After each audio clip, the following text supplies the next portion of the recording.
At this time, it is my pleasure to introduce to you your next featured speaker. He hails from Dallas, Texas. He is a man who, we have a Dallas, Texas resident here. Welcome, sir. Two of them, okay. Your next speaker is a man who not only professes the greatness of individuals, but has experienced the concept of greatness. He was number one in a sales force of over 3,000 salespeople. He was also number two in a sales force of over 7,000 salespeople. He's a man who has worked very hard for the beliefs and convictions he possesses. I'm delighted to say that he is the author of the very successful and popular book, See You at the Top, which is now in its 9th printing and has sold over 143,000 copies in its brief existence. I'm also delighted to say that this book and the philosophy behind this book is now being taught to the young people in the schools throughout America in many communities. Zig Ziglar, ladies and gentlemen, is making an impact. A great man who believes that it's your aptitude, not just your attitude, that always determines your ultimate altitude. Ladies and gentlemen, would you please join me in welcoming my friend and yours, Mr. Zig Ziglar. Thank you. Thank you. Just for a moment, let's play a game. Let's pretend that your telephone rings tomorrow morning, and the voice on the other end says, "John, I've got some marvelous news for you. We've just won a trip to Acapulco. There are going to be 4 of us that can go. There are only 2 of us, my wife and myself. We leave at exactly 8:45. We're going to stay on the beach 4 days. We will live in a millionaire's villa. We will have everything at our beck and call. We will live the life of luxury for 4 full days." Now remember, John, we leave tomorrow morning at 8:45. My only question is, can you be ready to go at 8:45? May I see the hands of those who could, in fact, respond and say, "Yes, I could go." Just for a moment, let's continue the game by saying, you got the telephone call, you accept it, then all of a sudden it dawns on you, hey, I've got some things to do. As a matter of fact, I've got to do this and this and this and this and this. And as a matter of fact, you turn to your wife and say, "Honey, I just don't know whether or not we can make it or not." She says, "Now hold the phone, John." She whips out a sheet of paper. She says, "Now what's the first thing we got to do? What's the second thing? What's the third thing? What's the fourth thing? What's the 5th thing?" How many of you, honest to goodness, believe that during the next 24 hours you could get more done than you normally get accomplished in 3, 4, 5, 6 days? Would you hold up your hands, please? Here's my question, please. Why don't you go to Acapulco tomorrow? Every day of your life. Why don't you, in your own mind, say, "Tomorrow I go to Acapulco if I get this done today"? Do you realize that if you were to do that and schedule it and lay it out, that it would be just a matter of weeks before you could, in fact, go to Acapulco at any time that you wanted to, or anywhere else you wanted to go? I was coming in on the plane yesterday, which is generally the way I fly. And I was seated next to an old boy, and I couldn't help but notice he had his wedding band on this finger. Now I looked at him for a moment. I said, "Friend, you got your wedding band on the wrong finger." He said, "Yeah, I married the wrong woman."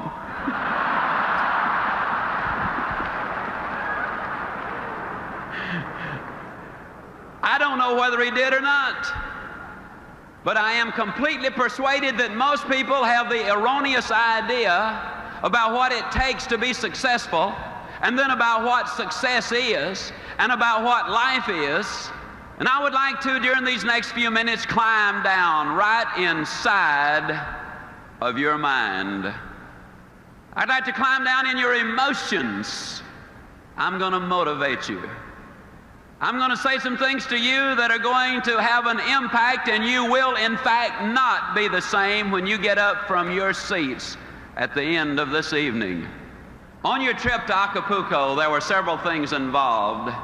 First of all, you had a very specific goal. Second, you had a time limit. And third, you listed the obstacles, the things you had to do in order to get the trip to Acapulco. I'm going to talk to you tonight about goals. There are four basic reasons why people do not have goals. Number one, they have not been sold.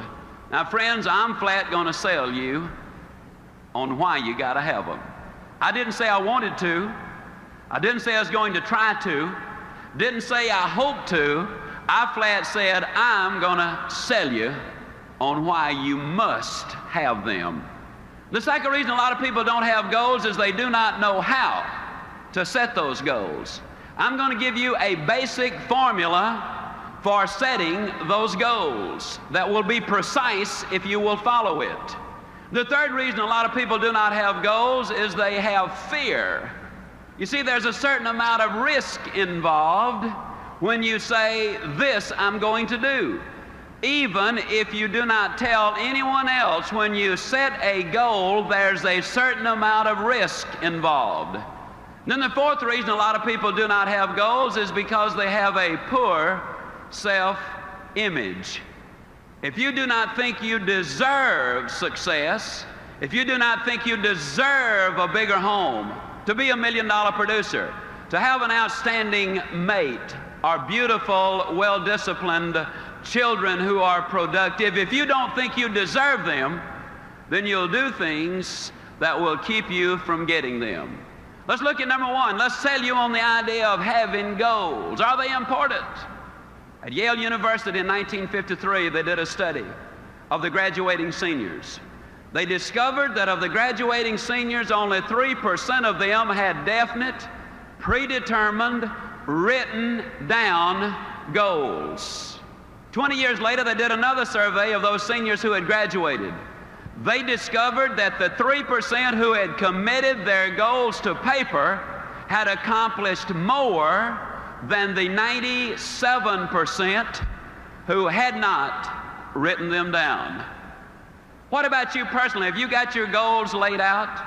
Are you a meaningful specific, or are you a wandering generality? Are goals necessary? I'm going to say emphatically yes. Can you imagine the chairman of the board, General Motors, and somebody comes to him and says, how did you get to be chairman of the board, General Motors? Do you really believe he said, well, I just showed up for work, and they started promoting me, and first thing, here you know, here I am, chairman of the board, General Motors. No, I think you know that that is not the way that it happened. What about you? Are you a wandering generality, or are you a meaningful specific? How many of you are in the world of selling? Would you mind holding up your hands, please? One of the major problems we have in the world of selling, a lot of times the salesperson is out selling, and although they're out there physically, what they're saying mentally is, I need to be home with the family. And then when they're home with the family, physically, they're saying mentally, I ought to be out in the field selling. And so when they're out in the field, they're really back at home, and when they're back at home, they're really out in the field, and they ain't never nowhere.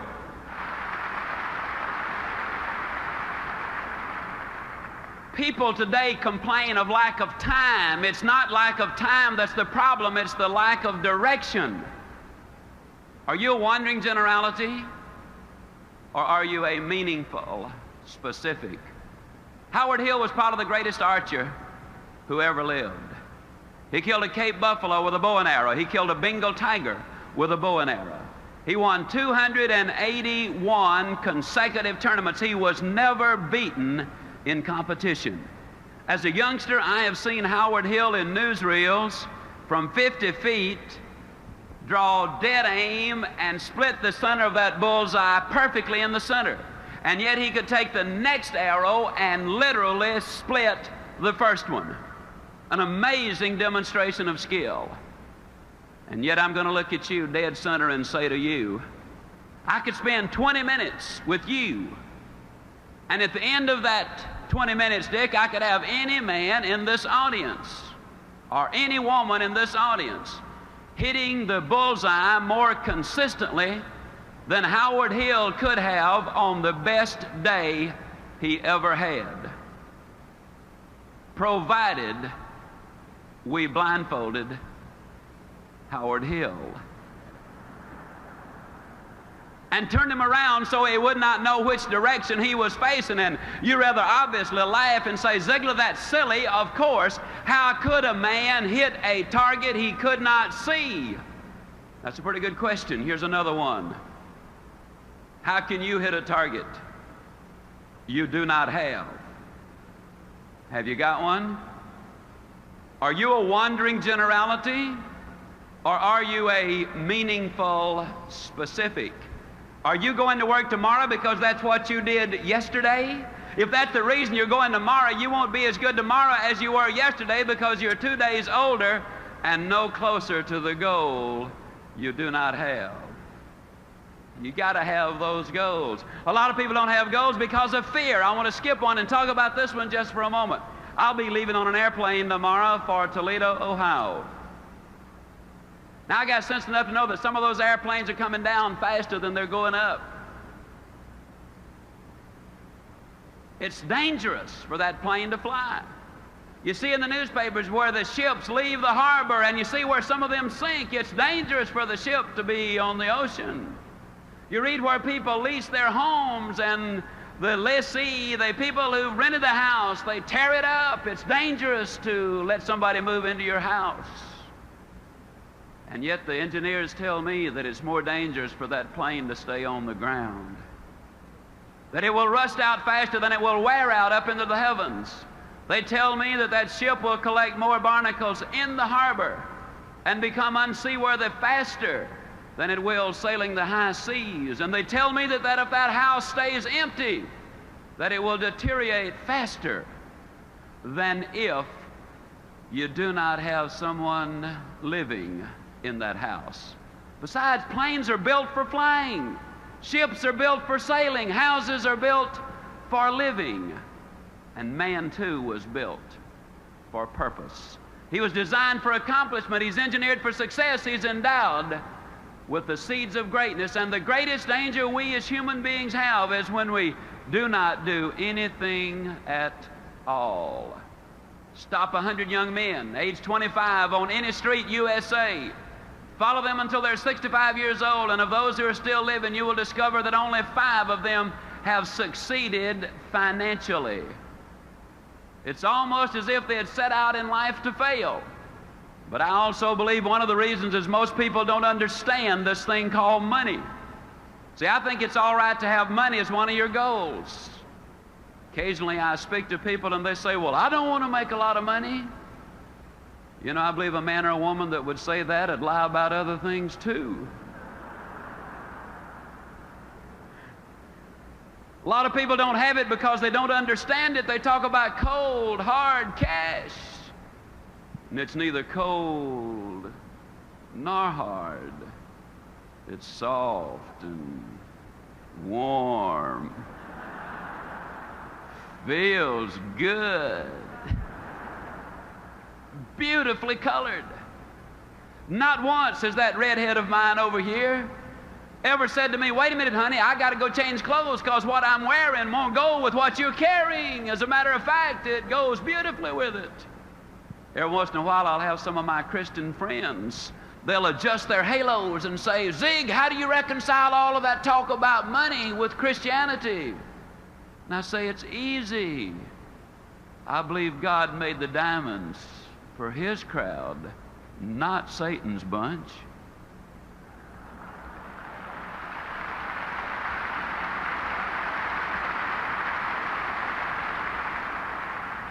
I read my Bible and it tells me Jacob was a millionaire. Moses was a millionaire. Solomon, the richest man who ever lived. And old Job wouldn't have qualified for the food stamp program, if you know what I mean. No, money's all right. As a matter of fact, you cannot get too much money unless the money gets you. You know, Solomon told us in Ecclesiastes that he who seeks silver will never be satisfied with silver. Now, if money becomes your god, you got a problem. You'll never have enough. We know that's true because in the last 2 years, 5 billionaires have died. Down in Dallas, somebody said, I wonder how much money Howard Hughes really left. And somebody else said he left it all.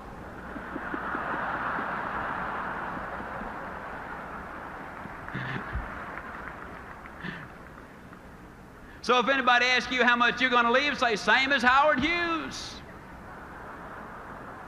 You'll be telling the truth. Now, having said all of that, let me see if I can tie it back together. I believe, and I'll make this statement 40 times in my book, that you can get everything in life you want if you'll just help enough other people get what they want. For example, if you're a salesman or sales lady,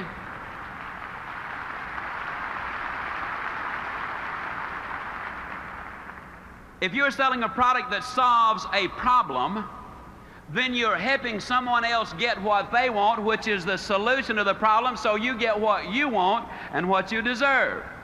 If you're in management and your productivity and the productivity of your people is important to your income, if you can train, enthuse, inspire, motivate your people to be successful, then your rewards are going to be greater. You can get everything in life you want if you will just help enough other people get what they want. See, we can get what we want if we can give you some thoughts or some ideas or some motivation or some stimulation. If we can, in fact, leave you something so that when you go home tonight, you will be a better man or a better woman or a better boy or a better girl, then you will be more successful tomorrow. Yes, there's danger in setting goals, but there's infinitely more danger in not setting them. Then a lot of people do not know really how to set goals. I'd like to share at some length with you on that. And I started writing this book. and I kind of got excited about it. I put in there some words. You can go where you want to go. You can do what you want to do. You can be like you want to be. And man, I wrote those words and I said, now Ziglar, that's pretty good. As a matter of fact, I got to talking to myself, which is perfectly all right. It's all right even to answer. But if you ever catch yourself saying, huh? To the answer, you got a problem. Well, I caught myself with a problem. I was saying, huh? Because where I said you can be like you want to be, I looked down and there was a 41-inch waistline and 202 pounds of Ziglar. And the thought occurred to me that one of these days that I might bump into some of you, and I could just imagine this conversation taking place. I could imagine you saying, Ziglar, you believe that stuff you write? And I was going to say, uh-huh. Then I was going to imagine you saying, do you believe all of it? And I was going to say, man, yeah. Then I could imagine you poking your finger in that 41-inch waistline and saying, Ziglar, do you really believe all of it? And then I was going to have to say, well, you know, us authors, we do take a little literary license every once in a while. But I knew I had to make a decision. I either had to take those words out of there, you can be like you want to be, or I had to do something about me. Not only that, but my boy was 8 years old at the time, and I think every father ought to be able to whip his children until they're at least 12. And the rate I was going, I wasn't even going to be able to catch mine. But the straw that broke the camel's back was when that redhead of mine kept telling me to hold my stomach in, and I already was. So I went down to Cooper's clinic. Now, Cooper is the guy who wrote the book Aerobics. When you see somebody out jogging, you can rest assured that's Kenneth Cooper who had an influence on them. Well, it's a 5.5-hour examination. First thing they did was took 2 quarts of my blood. Well, it looked like 2 quarts. They filled so many vials, I thought they were opening a branch of the blood bank right there. Then they dunked me in a tank of water 3 times. And the purpose was to determine the percentage of body fat that I had. When I got through, they told me that I was 23 9/10% pure lard. Then they put me on a treadmill, and you know, on the treadmill, the longer you can walk, the better your physical condition, and the worst possible condition was horrible. Well, I was determined to get out of horrible into just awful. and I made it by 4 seconds. When it was all over, the young doctor, Dr. Martin, skinny young doctor, runs in the Boston Marathon, does the good things, called me in, big smile on his face, optimistic, a real PMA advocate, probably reads Success Unlimited on top of it. Called me in and with a big old smile, he said, Mr. Ziglar, we've got marvelous news for you. We've run these figures through the computer, and according to our computer, and we know it's right, you, sir, are not overweight. However, he said, according to the computer, you are exactly 5 1/2 inches too short.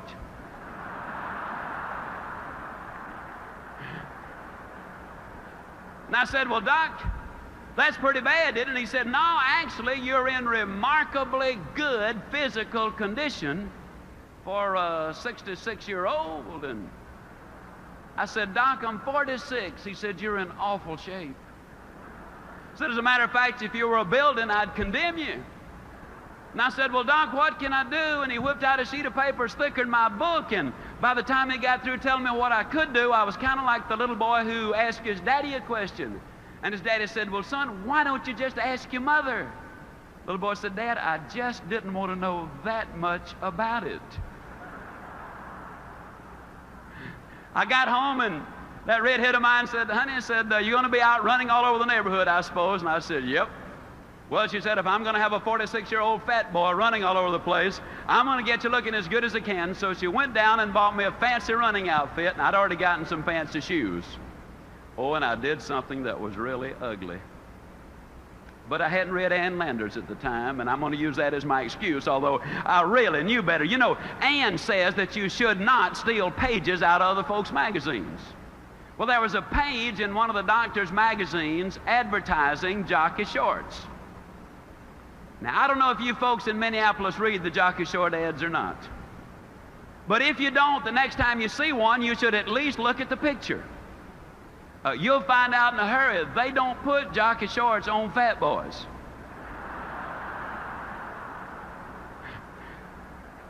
At least they don't have a Goodyear. So I hung it up in my bathroom, and I said, now there's my hero. That's the way I'm going to look.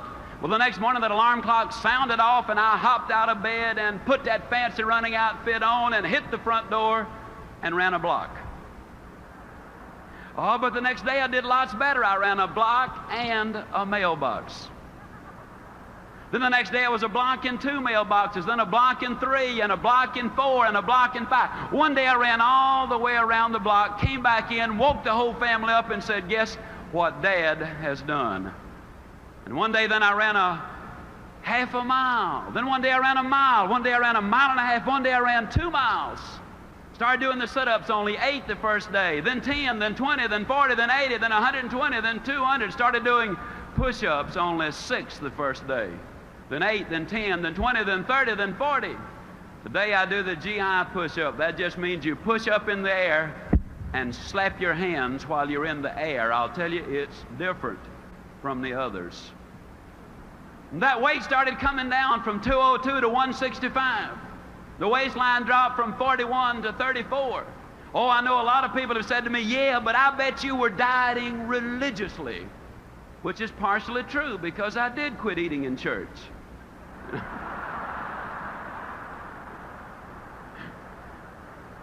Now, please understand, I am not here to try to talk you onto going on a diet.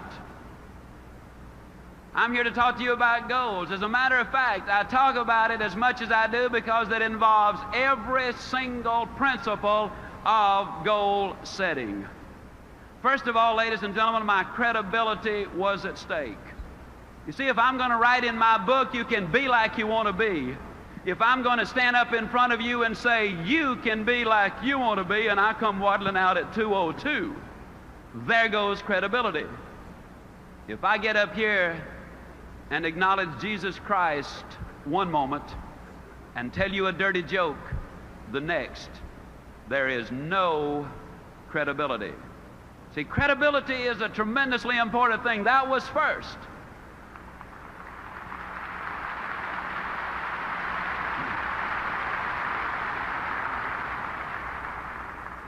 And the second thing, that was my goal. You can't reach somebody else's goal. That's the reason I say don't let me talk you into going on a diet. That's serious business. If you want to lose weight, you start by going to your skinny doctor for a thorough examination. Now, if he's not skinny, swap doctors. See, there's something missing from a credibility point of view when a fat doctor tells you you ought to lose weight. Get you a skinny doctor and a thorough examination. That goal was mine. You cannot reach somebody else's goal. The third thing about that goal was the fact that it involved a big goal. If you're one for writing down phrases, please write this one down. You see, in order for a goal to be effective, it must affect change. And if it doesn't affect change, then the probability of you reaching the goal are pretty slim. 37 pounds made a difference in me. I run into old friends all the time and they say, hey, you've lost some weight. There's a difference. In order for it to be effective, it's got to be big, because it's the big goal that creates excitement. It forces you to reach in and utilize that which is there. And the next thing about the goal, although as a practical matter it was an intermediate goal, I'm going to use it for illustrative purposes as a long-range one. When I wrote this book, I was convinced it would sell. I sent it to 3 publishers. They were convinced it would not sell. They wrote me back and said, we don't think it'll sell. Now, when it got to the 4th printing, they wrote me again and said, hey, you know, we think that thing's going to sell. But at first they said no. I believed that it would. I believed also, ladies and gentlemen, that it would sell well. I was enthusiastic about it. I did a lot of work on it. So I decided I was going to go ahead and print the book myself. Now, most authors who print their own book, they generally print 1,000 copies, maybe 2,000, in rare cases 5,000. But I believe the next point about a goal is tremendously important. I believe you've got to have commitment. And I made that commitment. I ordered 25,000 copies for that initial printing. Now, can you imagine me with 25,000 copies in my warehouse saying that I weighed 165 pounds? Because you see, the first thing I wrote in the book was that I weighed 165 pounds, that I had a 34-inch waistline, and the day I wrote that, I weighed 202 pounds.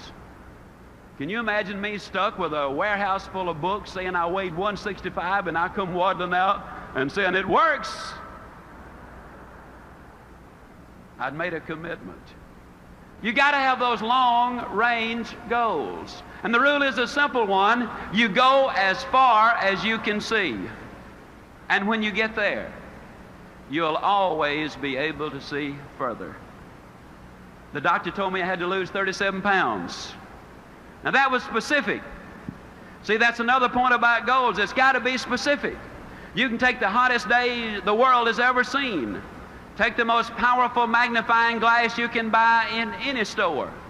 Hold that magnifying glass over a pile of newspaper clippings on that hottest day, and you'll never start a fire if you keep the glass moving. But the moment you hold it still, you harness the power of the sun, you multiply it through the glass, and boom, you've got a fire. You cannot make it as a wandering generality. You've got to have a very specific target. 37 pounds was a very specific target.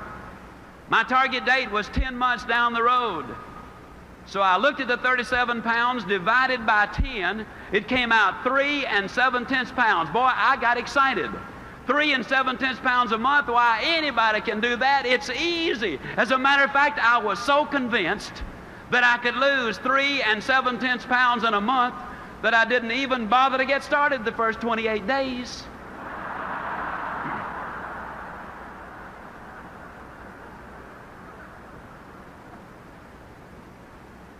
Yeah.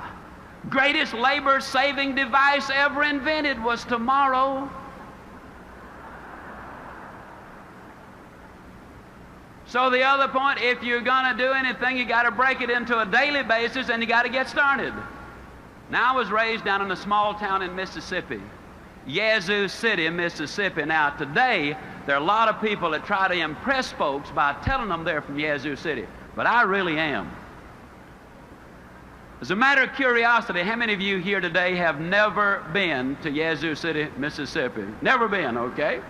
Well, I think everybody ought to have something to look forward to. When I was a boy, we lived next door to some rich folks.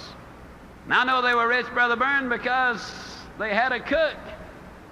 I know they were rich because the cook had something to cook.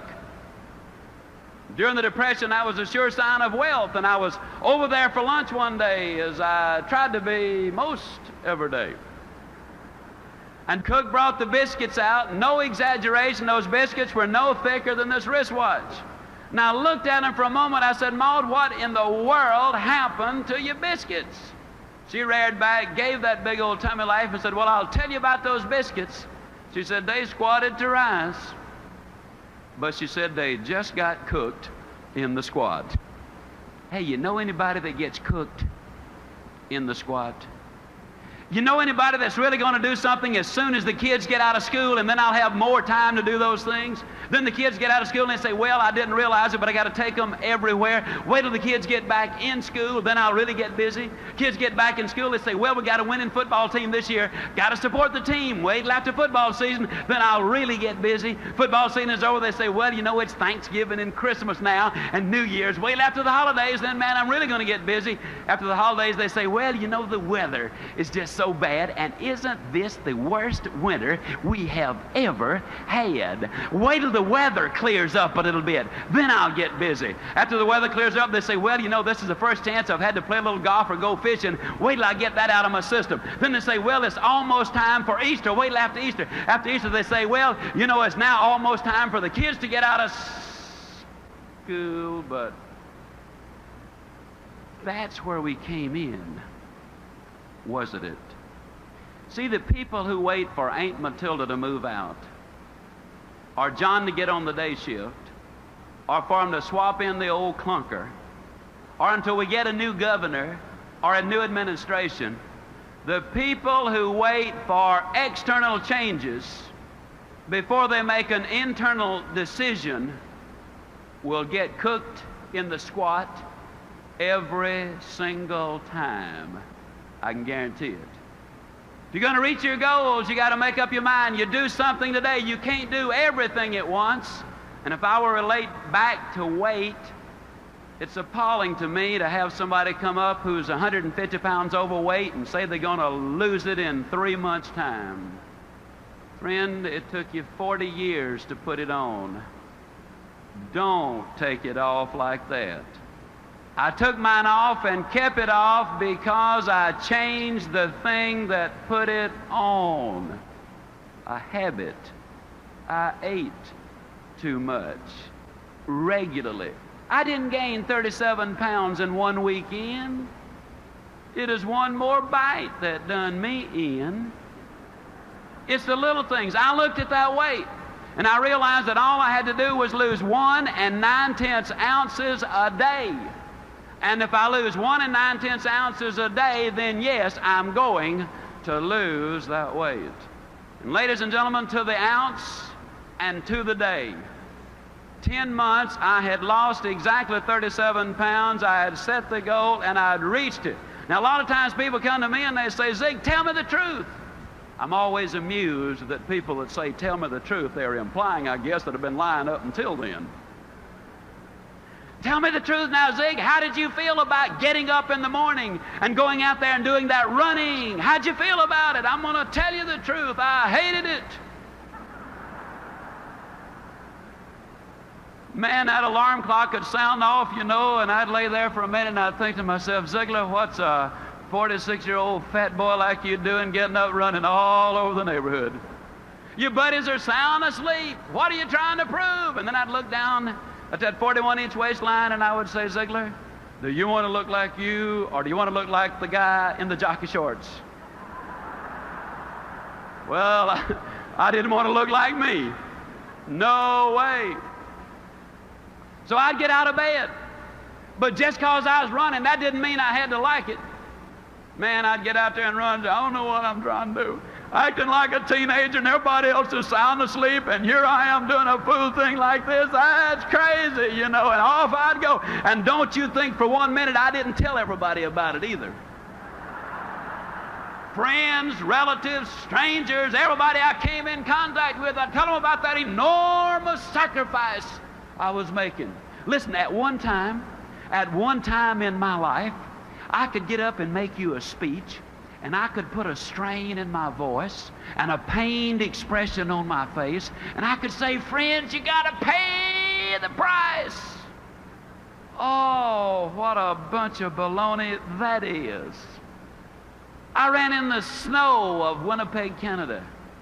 I ran in the sands of Acapulco, literally. I ran in the orange groves of Florida. I've run in the rain right here in Minneapolis. And then one day, ladies and gentlemen, I was running in Portland, Oregon. Beautiful day. Never forget it. About 78 degrees. I was on Portland State University campus. And it was about 12:30 or 1 o'clock. I was scheduled to speak, I believe, at 4 o'clock. And I was out running, and as I was running on that campus, I looked around. Some of the kids were laying on blankets reading, some were studying, some were courting, some were just relaxing. And here comes old Ziglar running by them, you know. Sweat running down my back, sweat running down my legs, you know. And for the first time that day, it dawned on me that I was not paying a price. For the first time that day, ladies and gentlemen, it dawned on me that I was having the time of my life. It dawned on me that I was enjoying every single step that I was taking. Today at age 50, I can run 2 miles faster than 98% of the college kids of America.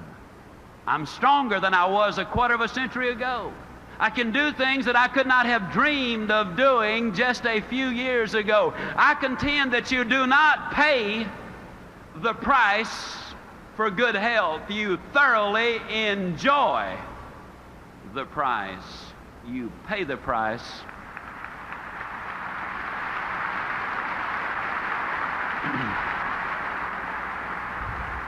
You pay the price for failure. You pay the price for a poor marriage. You enjoy the price of a good one. You enjoy the price of success. You just look at the people who've made it and the people who have not made it. I believe we've got to change our vocabulary. See, ladies and gentlemen, I don't believe you pay the price. I know that you enjoy the price. And I believe we need to change our vocabulary. I'm really talking about changing an attitude, am I not? See, that's what we're talking about here at these PMA rallies, changing attitude. We live basically in a negative world. An overweight person sits down at the table and says, everything I eat turns to fat. Well, that's negative. Mother sends her child off school and says, now don't you get run over. That's negative. We live in a negative world, and we become part of what we are around. Did you know that 2/3 of the medical students acquire the symptoms of the disease they study? Common cold. We know that if we get medical treatment, that the average life of a cold is a week.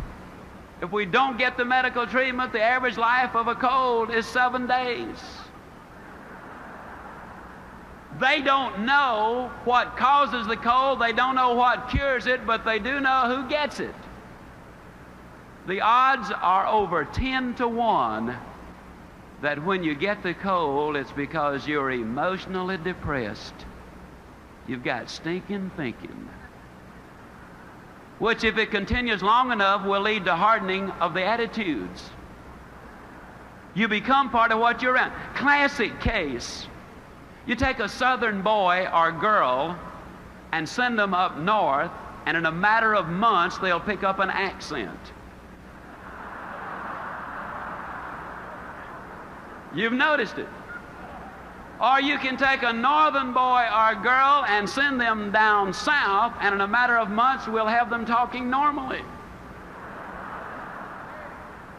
You become part of what you're around. What can we do? Well, let me give you another classic case.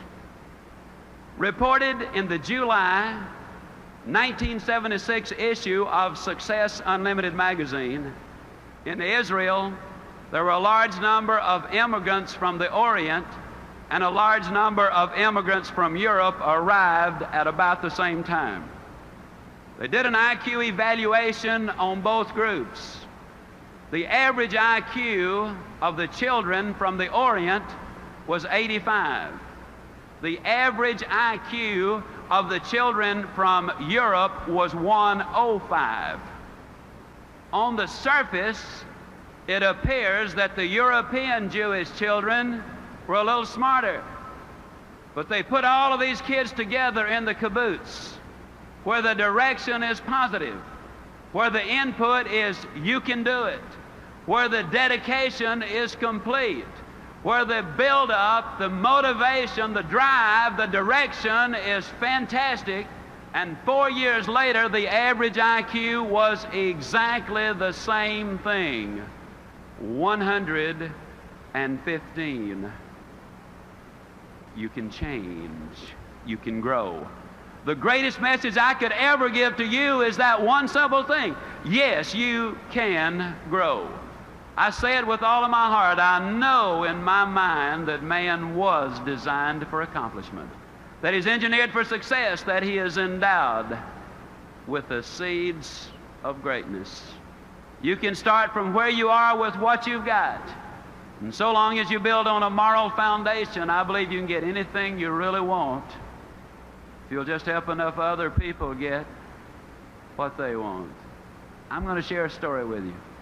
I think it's the greatest story that I've heard in my lifetime. The story goes back nearly 13 years. I was speaking in Kansas City.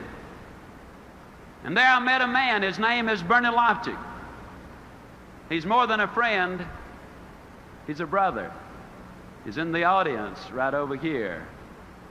And Bernie Loftig told me, stand up, Brother Bern. Bernie Loftig told me this story.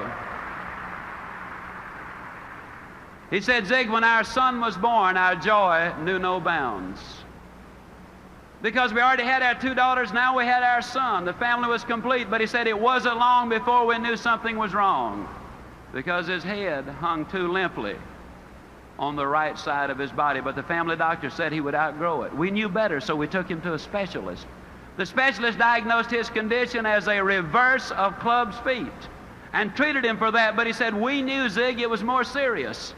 We took him to one of Canada's top specialists, and after an exhaustive examination, this specialist said, this little boy is a spastic.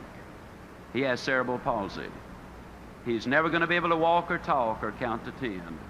I'm going to suggest that you put him in an institution for his own good and for the good of the, quote, normal members of the family.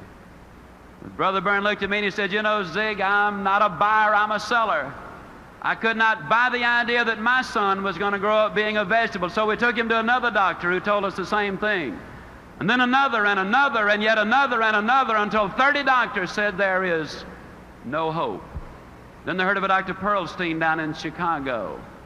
They got an alternate appointment so that when someone else canceled, they could have that appointment because Dr. Pearlstein was booked 2 years in advance. And 11 days later, a little boy from Australia canceled, and they went to Chicago.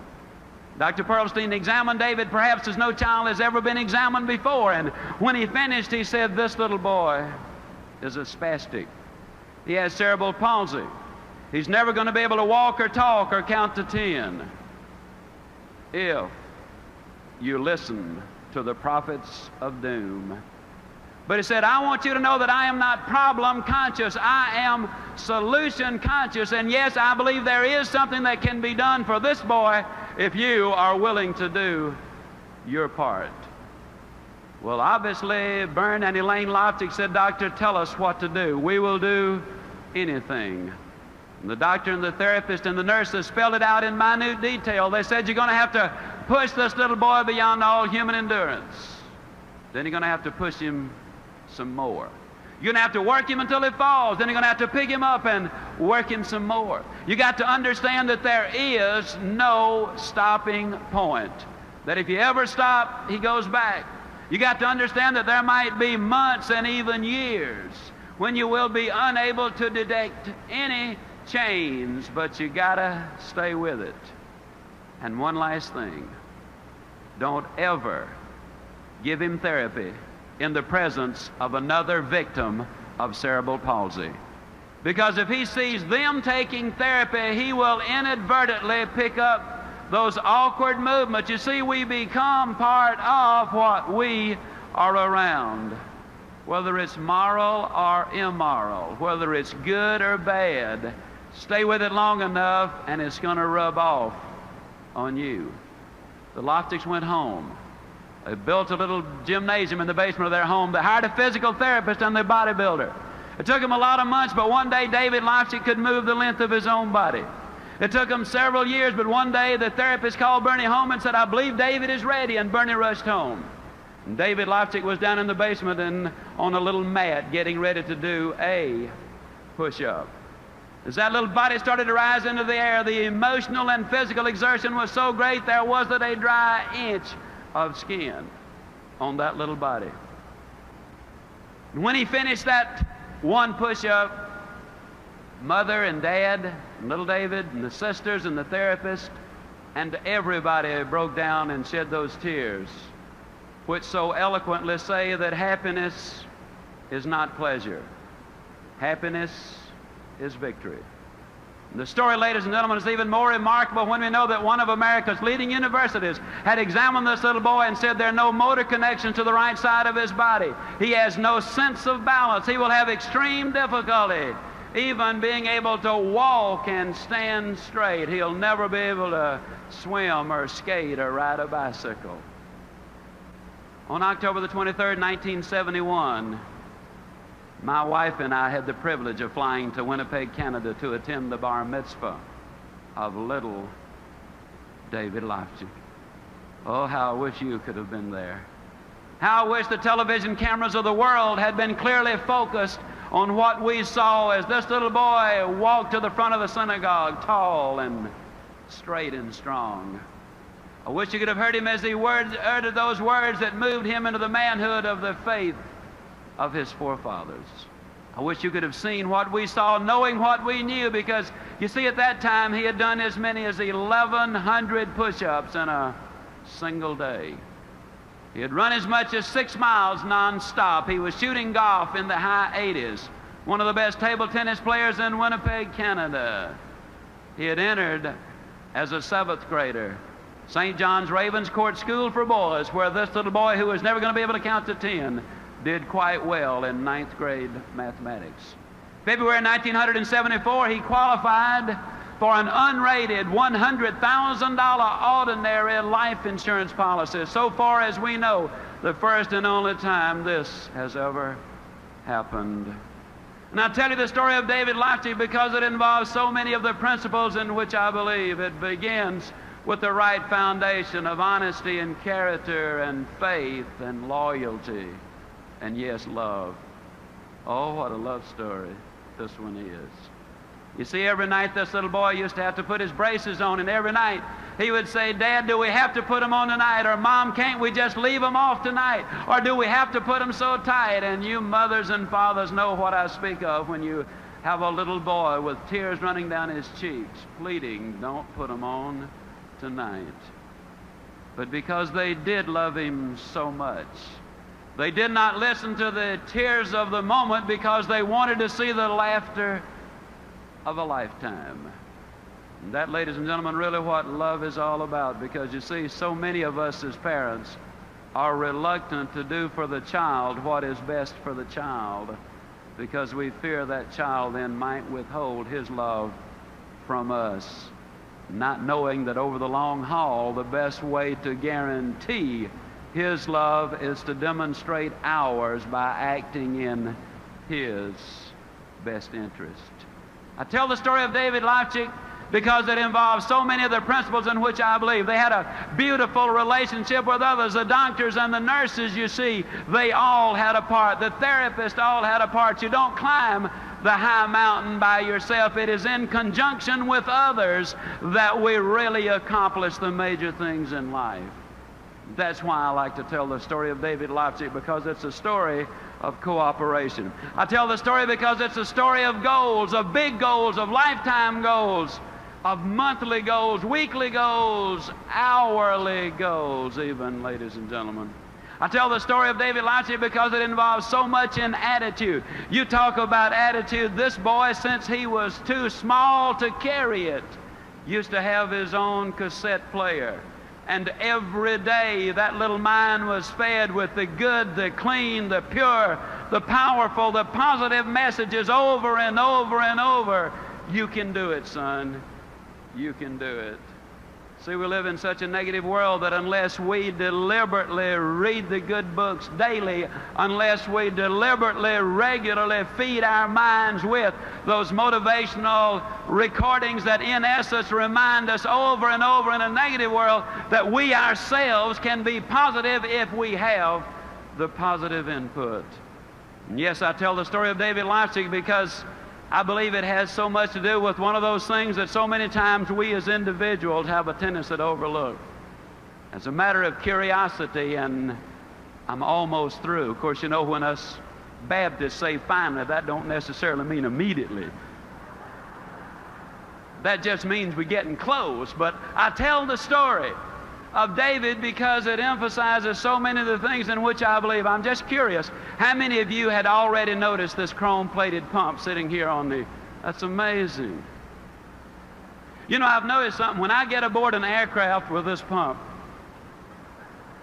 almost without exception, I'm the only passenger that's got one.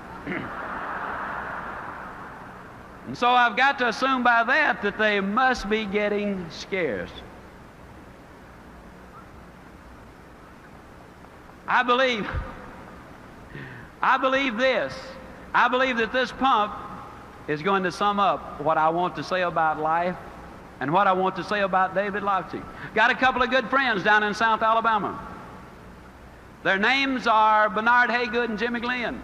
They were out riding through the South Alabama foothills one day and they got a little bit thirsty. They pulled behind this old abandoned farmhouse.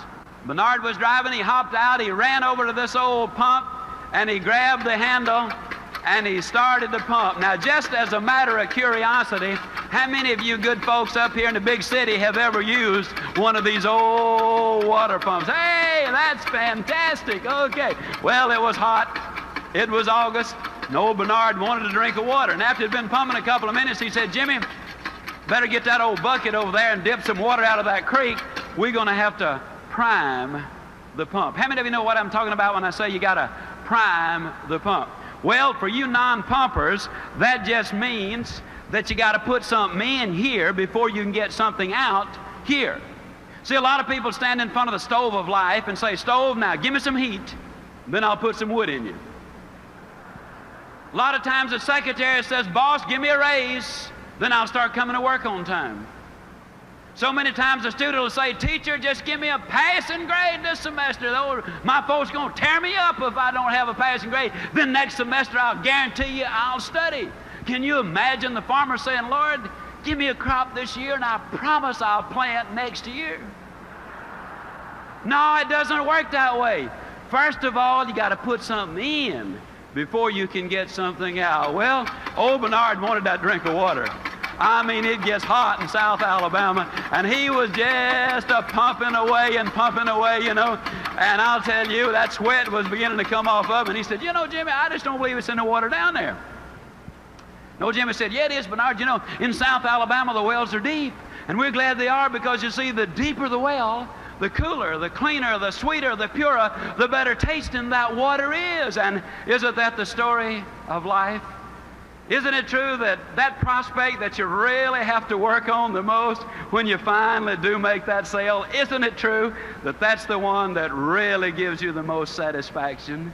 Isn't that the one? Isn't it true, ladies and gentlemen, that the boy or the girl who was available to every Tom, Dick, and Harry, or Mary, Sue, and Jane come down the pike, those boys and those girls are not the ones that make the kind of husband you want and the kind of wife that you want?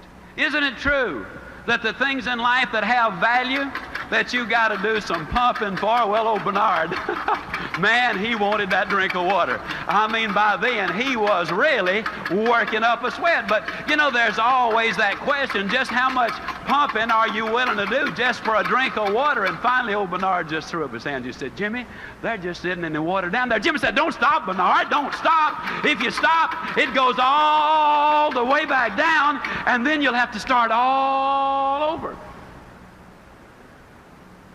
And isn't that true? See, there's no way you can look at that pump and say, yeah, just 2 more strokes and I got it. Because you might have to pump another 10 minutes. There's no way you can look in the head of that prospect and say, yep, just 2 more closes and I got him. Because, you know, it might really take a lot of pumping. But this we know that if we pump long enough and hard enough and enthusiastically enough, that eventually the reward that follows the effort will always bring forth the reward. And if you notice that once you get it to pumping, that then all you got to do is just keep a little easy, steady pressure on it, and man, you're going to get more water than you know what to do with. Isn't it true that when things are good, they get better, and when they're bad, they get worse?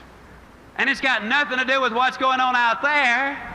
It's got everything to do with what's going on between your ears. You see, your business is never good or bad out there. Your business is good right here between your own 2 ears. And if you're thinking it's stinking, your business is going to be in exactly the same shape. I tell the story of the pump because that too says something about David Lofchick. For one solid winter, David set the alarm clock 1 hour earlier than any other member of the family. The wind chill in Winnipeg, Canada hits as much as 80 degrees below zero. He put those skates on. He literally crawled out to the frozen ice. And it took him 1 solid winter to learn how to stand up. Later, he skated on the neighborhood hockey team. And I tell the story, ladies and gentlemen, because you see, it wasn't easy. But I think if you were to talk to David Lofchick today, he would tell you that you do not pay the price for good health. You enjoy that price. Now, I tell you the story because you see, there today is a sequel to the story. I was speaking out in Amarillo. A young couple seated down on the front row were visibly moved with the story, and they came to me, and they got the address of the doctor who had taken Dr. Pearlstein's place on his death. And they went to Chicago, and this doctor examined their little girl, whom they said had cerebral palsy. The little girl was about 18 months old. And this doctor examined their little baby girl very carefully, and he said, this little girl does not have cerebral palsy. It was a misdiagnosis. She was simply born prematurely. She has all of the symptoms today of cerebral palsy because you have been treating her for the disease, and she now has acquired all the symptoms. They started treating her as a normal child, beautiful and happy and moving well today. Oh, you become part of what you're around. The way we treat people gets to be so tremendously important. You know, folks, I've had so many people to be so nice to me in my lifetime. I know that for the first 2.5 years I was almost a complete failure. A man named P.C. Merrill came along and said, in essence, you can do it. And he made me believe it. And before the year was over, I was number 2 out of over 7,000 salespeople. My whole life changed because a man said to me, you can do it. Oh, I wish I could look you in your own eyes dead center and say, you can do it. Because you can. I'm just convinced that God wants you to make it. Believe in you because you're unique. There have been over 10 billion people to live on the face of this earth. There's never been another you. Believe in your fellow human being.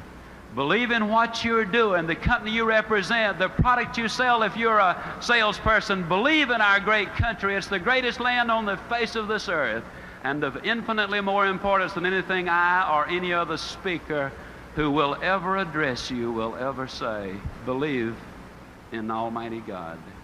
Because if you do, I'm going to close not by wishing you a good day. I'm going to close by guaranteeing you a good forever. And I truly will see you at the top. Thank you, and God bless you.